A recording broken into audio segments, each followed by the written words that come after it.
India में एक इदारा है 12 साल तक एक जुमला पढ़ाता है बच्चों को बस। दैट इज, ये जो आपको सीईओ की सारी लेयर नजर आ रही है ना दुनिया में टेक इंडस्ट्री में, they all came from India.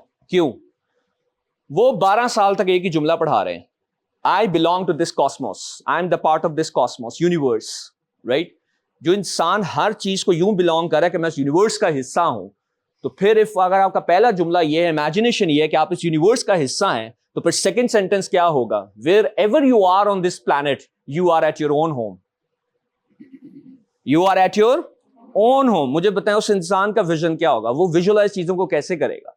That's why they taste that inspiration, they feel that inspiration daily, they see it clearly on daily basis. हम ये नहीं कर पा रहे होते, हम वो नहीं कर पा रहे थे बिकॉज हमें ये चीजें देखने को वो लोग नजर नहीं आ रहे।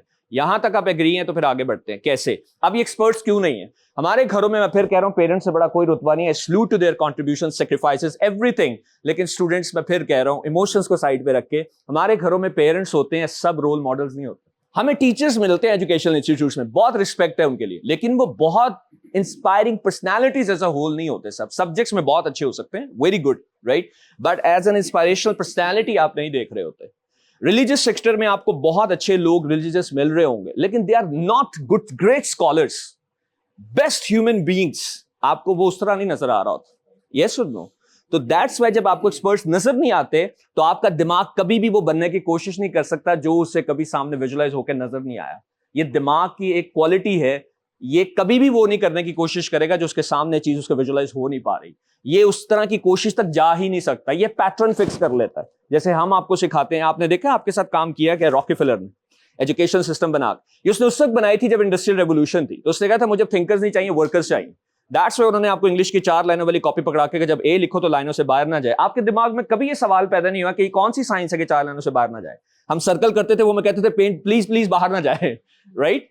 सोचते थे ना, बिकॉज दे ऑल वांट कि आप सेम पैटर्न्स पे सोचें, यहां से लेके लास्ट तक आपके एक पैटर्न्स रहे, बस उस पैटर्न से बाहर नहीं आपने जाना। क्लियर? फिर बच्चा भी परेशान होता है, वो पहले हम 15 साल उसको इनसाइड द बॉक्स पढ़ाते रहते हैं, फिर आप यूनिवर्सिटीज में आते हैं, फिर हम जैसे लोग आ जाते हैं आपको बताने बेटा please think outside the box.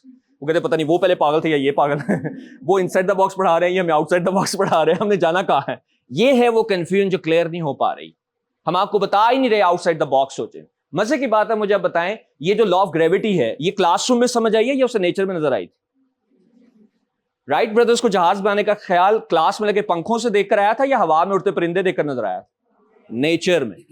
ये समझ आ रही है आपको बात? लर्निंग एनवायरनमेंट वो पूरी यूनिवर्स को समझता है। हमने उसको क्लासरूम में बंद करके 2x2 का बैग पकड़ा, उसमें 4 लाइनें लगाई कि बेटा जब ए लिखो तो 4 लाइन से बाहर ना जाए। ये किया हमने इंसान के साथ। यस और नो? फिर उसे बताया कि अगर डिग्रीज अच्छी नहीं है तो फिर तुम कुछ कर नहीं सकोगे इससे बाहर। लेकिन we are not street smarter people. हम इंटरव्यू देने से भी घबरा रहे होते हैं, हम लोग पहले स्टेप पे प्रोफेशनल लाइफ में भी हम लोग घबरा रहे होते हैं, बिकॉज हमें इसके लिए प्रिपेयर नहीं किया गया, राइट?